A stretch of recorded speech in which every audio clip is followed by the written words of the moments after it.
বন্ধু আমার, শান্তিতে আছিস বলেই দেশটা শান্তিতে আছে। তুই না গর্জালে যেন পৃথিবীটা এরকমই শান্ত থাকে। কমান্ড সেন্টারে রিপোর্ট করছি।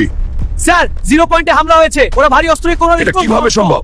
হাল্ক, সময় নেই। ওরা আমাদের সীমানা পেরিয়ে ঢুকে পড়ছে। আমাদের ব্যাকআপ পৌঁছাতে অন্তত 30 মিনিট লাগবে। স্যার, হাল্ক যখন জানতো আছে তখন মানচিত্রের 1 ইঞ্চি মাটিও বদলাবে না। আমার দেশে দাওয়াত ছাড়া ঢোকার মাসুল তো দিতেই হবে।